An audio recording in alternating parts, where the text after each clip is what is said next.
पिछले एपिसोड में हमने देखा था कि किंग लोंग सेक के जो लॉर्ड थे उनकी हालत बहुत ज्यादा खराब थी। वो बिल्कुल मरने के कगार पे पहुंच चुके थे, लेकिन मरने से पहले वो अपनी सारी की सारी पावर किन्नान को दे देते हैं, जिस वजह से किन्नान के पास अब उसकी मार्शल स्पिरिट का एक हैंड आ चुका था। वो जब भी अटैक करे तो वो उसका इस्तेमाल कर सकता है, लेकिन हैंड को हासिल करने की कीमत थी किंग लोंग सेक के लॉर्ड की जान। उनकी जान अब जा चुकी थी। किन्नान को इस चीज से बुरा तो लगता है, साथ ही साथ उसको ये भी पता चला था कि सी ऑफ डार्कनेस का एम्परर अभी भी जिंदा है, जिसने बीलियान को उठा लिया। और जब उसके दोस्त उसको मारने के लिए गए तो उसके दोस्त का भी कोई पता नहीं चल रहा है। सब के सब गए थे फेंगटियन किंगडम के अंदर। तो अब किन्नान भी वहां से फेंगटियन किंगडम जाने के लिए निकल चुका था, ताकि अपने दुश्मनों को खात्मा करते हुए अपने दोस्तों को बचा सके। जिसके बाद यहाँ से ये एपिसोड शुरू होता है। तो इस एपिसोड की शुरुआत में हम फेंगटियन किंगडम का ही सीन देखते हैं। वहां पर बने जंगल में दो बंदे थे, एक लड़का और एक लड़की, जो स्पिरिट फ्रूट लेने के लिए आए हुए थे। लड़की का नाम जिनरू था और लड़के का नाम फेंशिया होता है। पर जिस फ्रूट को लेने के लिए ये लोग आए हुए थे उसकी रक्षा करता है एक बुल डीमन। वो बुल डीमन जो है वो एम्परर रैंक का एक बीस्ट है, और जिसको भी वो स्पिरिट फ्रूट चाहिए पहले बुल डीमन के साथ फाइट करनी पड़ेगी। जिनरू और फेंशिया जो थे वो यहाँ पर देखने में उतने ज्यादा तो स्ट्रॉन्ग नहीं लग रहे थे, लेकिन फिर भी वो टक्कर अच्छी देते हैं बुल डीमन को।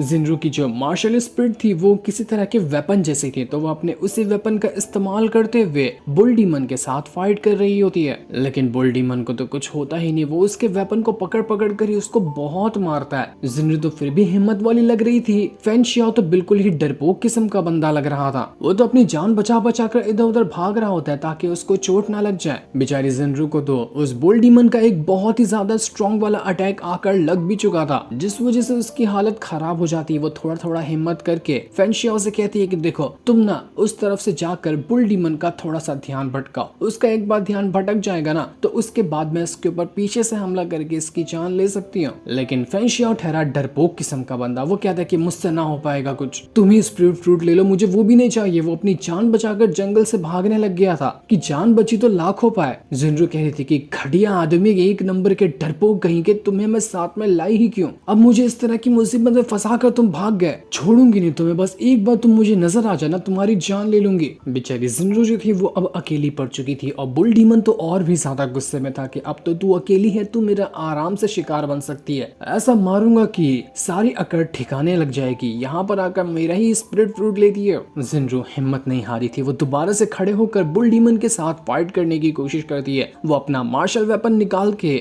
बुल डीमन से अटैक कर रही थी, लेकिन इसका भी कोई फायदा नहीं होता। बुल डीमन बहुत ज्यादा स्ट्रॉन्ग था, कोई टक्कर ही नहीं लग रहा होता है। जिनरू और बुल डीमन का दो लोग थे तो थोड़ी बहुत टक्कर हो रही थी, लेकिन यहाँ पर अकेली जिनरू तो कुछ भी संभाल नहीं पा रही थी। ऐसा लग रहा था कि बुल डीमन यहाँ पर पक्का उसकी जान ले लेगा, और जैसा जिनरू को लग रहा था वो चीज पॉसिबल भी होते हुए नजर आ रही थी। एक बहुत ही ज्यादा खतरनाक वाला अटैक बुल डीमन जिनरू के ऊपर करने वाला था। वो अपनी हिम्मत हार जाती है और अपनी मौत को स्वीकार करते हुए वो वहां पर खड़ी हो चुकी थी। उसको पता था कि अब मैं नहीं बच सकती, मेरी मौत ये मेरे सामने आकर खड़ी है। लेकिन उसकी किस्मत में आज मरना लिखा नहीं था, क्योंकि सही टाइम पे एंट्री मार लेता है किन्नान, जो ऐसा घसीट कर लात मारता है उस बुल डीमन को कि बुल डीमन के तो दांत ही टूट जाते हैं। अब वो उड़कर बहुत दूर जाकर फेंका चुका था। बुल डीमन बौखला जाता है कि किसने मारा मुझे, किसकी हिम्मत हुई जिसने मुझ पे हाथ उठाया, नहीं छोड़ूंगा, किसी को नहीं छोड़ूंगा मैं। किन्नान यहाँ पर अपना वही जो मार्शल स्पिरिट का हैंड की पावर मिली थी उसको एक्टिवेट करना शुरू कर देता है। जिनरू से कहती कि रुको रुको, मेरी बात तो सुनो,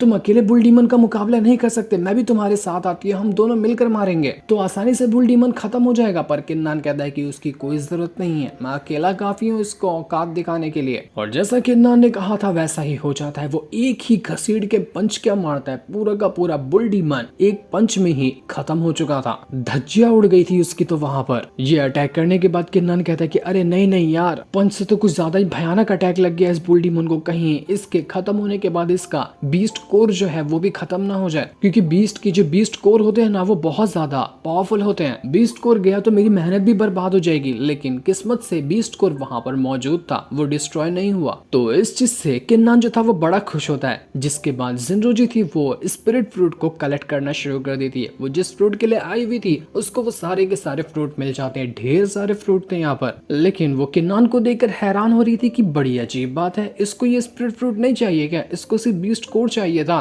तभी तो देखो ये बीस्ट फ्रूट के ऊपर तो एक नजर भी नहीं मार रहा। था। ऐसा कैसे हो सकता है? इसकी ना दो ही एक्सप्लेनेशन बनती है। पहली ये कि ये किन्नान बहुत ज्यादा लो लेवल का बंदा है जिसको पता ही नहीं कि स्पिरिट फ्रूट क्या होता है, इससे किस तरह से कल्टीवेशन बढ़ाई जाती है। या फिर दूसरा एक्सप्लेनेशन ये हो सकता है कि ये बहुत ज्यादा पावरफुल बंदा है जिसको मतलब ही नहीं कि इस मामूली से स्पिरिट फ्रूट का मैं अचार डालूंगा, इस वजह से उसने स्पिरिट फ्रूट को इग्नोर ही मार दिया। किन्नान बड़े मजे से बीस्ट को लेकर वहां से जा रहा था तो जिनरू से कहती कि रुको रुको, मेरी बात तो सुनो, मैं तुम्हें कुछ बताना चाहती हूँ। वो जो तुम स्पिरिट कोड लेकर जा रहे हो ना, उससे ज्यादा कमाल की चीज ना ये स्पिरिट फ्रूट है। तो ये स्पिरिट फ्रूट मैं तुम्हें देना चाहती हूँ क्योंकि तुमने मेरी जान बचाई है ना, ये एहसान मैं तुम्हारा कभी नहीं भूलूंगी। अब जान के बदले तो अपनी जान तो नहीं दे सकती, लेकिन ये स्पिरिट फ्रूट जरूर दे सकती हूँ। तो ये लो सारे के सारे स्पिरिट फ्रूट तुम रख सकते हो, ये तुम्हारे और ज्यादा काम आएंगे बीस्ट कोर से भी, और इससे तुम्हारी कल्टीवेशन इंक्रीज होगी। किन्नान को स्पिरिट फ्रूट के बारे में पता नहीं था, लेकिन फुकट का माल मिल रहा था तो वो सारा का सारा स्पिरिट फ्रूट रख लेता है कि चलो ट्राई करके देख ही लिया जाए कि ये कितनी मेरी पावर को बढ़ा सकता है। लेकिन जिनरू जी थी वो यहाँ पर अभी भी थोड़ा थोड़ा सा झिझकते हुए ही किन्नान से कहने की कोशिश कर रही थी कि देखो किन्नान, मुझे ना ये कहने में शर्म तो आ रही है लेकिन कहना ही पड़ेगा। मैंने तुम्हें जो स्पिरिट फ्रूट दिए ना, उसमें से 4-5 मुझे चाहिए क्योंकि उसी की तलाश में मैं यहाँ पर आई थी। तो अगर मेहरबानी होगी तुम्हारी, तुम 3-4 फ्रूट अगर मुझे दे देते हो तो मैं उसको फ्री में नहीं लूंगी, इसके बदले तुम्हें कीमत भी। जिन्रू तो दिखने में सही लड़की लग रही थी, उसने पहले इनाम के तौर पर सारे स्पिरिट फ्रूट दे दिए किन्नान को, जो कि किन्नान का हक बनता था, और उसके बाद वो उससे रिक्वेस्ट करके मांग भी रही है जितने की उसको जरूरत है। कीमत के बदले जिन्रू जी थी वो यहाँ पर एक हाई लेवल का स्पिरिट स्टोन दिखाती है। वो कहती है कि ये स्पिरिट स्टोन तुम रख लो और इसके बदले कम से कम 4 फ्रूट मुझे दे दो। मैं तुम्हें हाल फिलहाल तो यही दे सकती हूँ क्योंकि मेरे पास यही है। किन्नान स्पिरिट फ्रूट को तो देखकर खुश हुआ ही था, लेकिन जब वो स्पिरिट स्टोन को देखता है तो वो उसकी आंखें फटी की फटी रह जाती है कि यार ये तो वही स्पिरिट स्टोन है जिसकी तलाश में मैं पहले भी था अपना ब्रेक थ्रू करने के लिए। बड़ी मुश्किल से ये मुझे मिला था जब मैं सेक्ट में हुआ करता था तो, लेकिन यहाँ पर तो देखो ये तो मुझे ऐसे ही ये इतना बड़ा वाला स्पिरिट स्टोन दे रही है। क्या यहाँ के लोग ये सामान खरीदने या बेचने के लिए इन स्पिरिट स्टोन का इस्तेमाल करते हैं? क्या पैसे वैसे नहीं चलते यहाँ पर? और जो भी हो मुझे इसकी शर्त मंजूर है। तो वो उसको करीब 4 या 5 स्पिरिट फ्रूट दे देता है, जिसके बदले जिनरू उसको वो स्टोन दे चुकी थी कि ये लो तुम्हारा इनाम और उसके बदले मेरी कीमत मुझे दे दो। इस चीज से किन्नान भी खुश और जिनरू भी यहाँ पर खुश हो चुकी थी।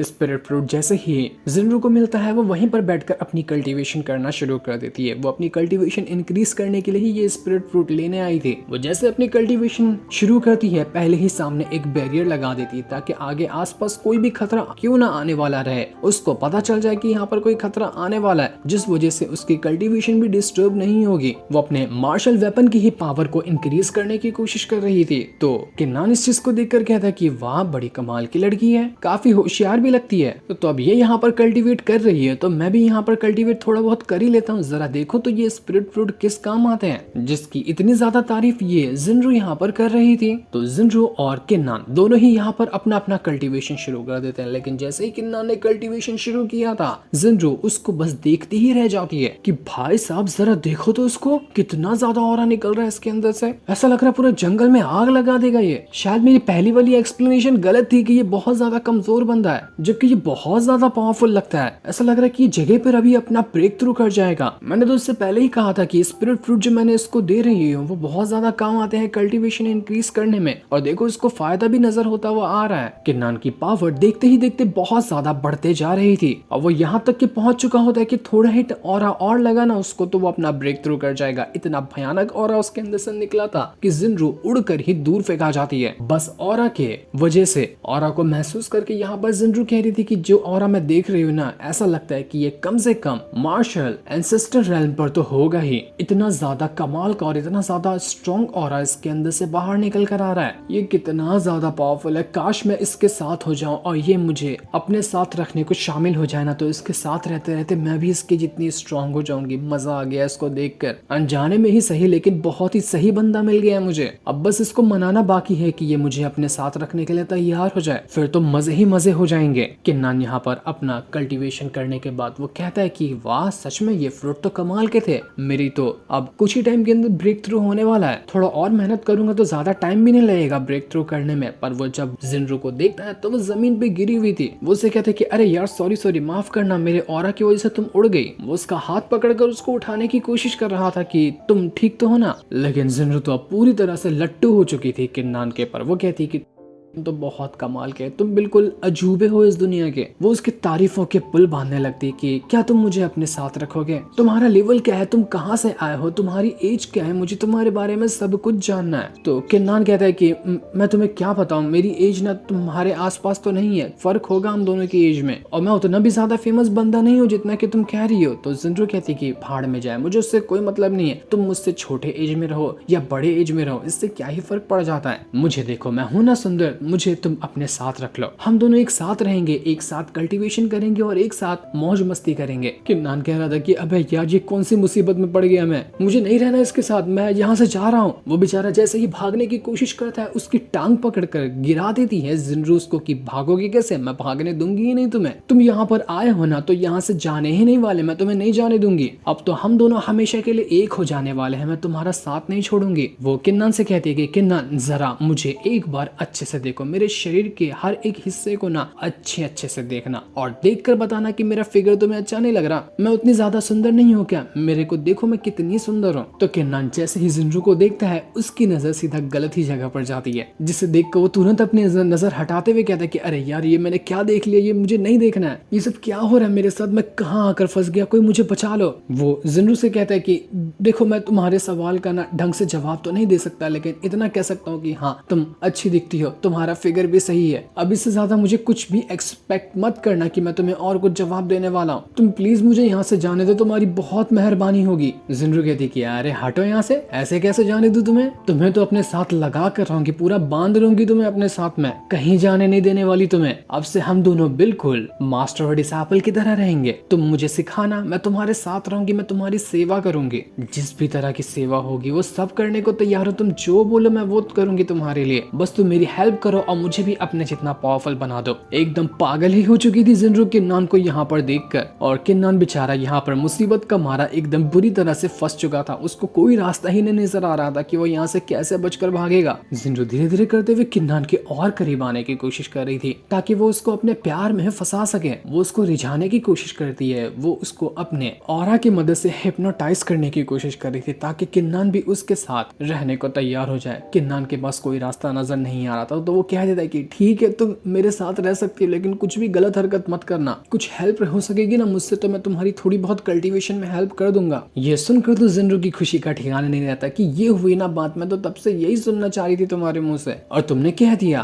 तुम कितने अच्छे इंसान हो, तुम्हारे बातें सुनकर ना मुझे बहुत अच्छा लगा। दूसरी तरफ हम एक सेक्ट का सीन देखते हैं। सेक्ट का जो मास्टर था उसका नाम होता है फैन हाउ। उसके पास आता है एक लेटर, वो एक नोटिस लेटर था जिसमें किसी बंदे के बारे में लिखा था कि ये बंदा वांटेड है और इसको जहां पर भी नजर आए ना वहीं पर तुरंत ही पकड़ लेना है। बंदे के बारे में जानकारी ठीक से तो बताई नहीं जाती, लेकिन देखकर और समझकर तो ऐसा ही लग रहा था कि शायद ये किन्नान के बारे में ही होगा कि जहां पर भी किन्नान नजर आए उसको पकड़ना है। तो वो जो फैन हाउ था वो कहता है कि बंदा तो मुझे मामूली सा लगता है, ज्यादा पावरफुल भी नहीं है, तो इसको पकड़ने के लिए इतना बड़ा नोटिस कैसे जारी किया गया, वो भी हर सेक्ट में बांटा जा रहा है। तो दूसरा बंदा जो लेटर लेकर आया हुआ था वो कहता है कि मैंने तो सुना है ना कि उस बंदे के पास कोई बहुत ज्यादा खास सीक्रेट है, वो सीक्रेट ऐसा है कि किसी को भी मालूम पड़ जाए ना तो वो इंसान कहां से कहां नहीं पहुंच सकता। शायद वो किन्नान के वुयान पवेलियन के सीक्रेट के बारे में ही बात कर रहा था। तो फैन हाउ कहता है कि फिर ठीक है तुम अब जा सकते हो यहाँ से, जो भी आगे करना होगा ना मैं वो देख लूंगा कि इस बंदे का करना तो करना क्या है। इसके बाद फैन हाउ जब बैठा हुआ था वहां पर तो तभी एक बंदा भागते हुए आता है और वो फैन हाउस से कहता है कि मास्टर अनर्थ हो गया, बहुत बड़ी मुसीबत हो गई है, सिस्टर जिंजू जो है ना वो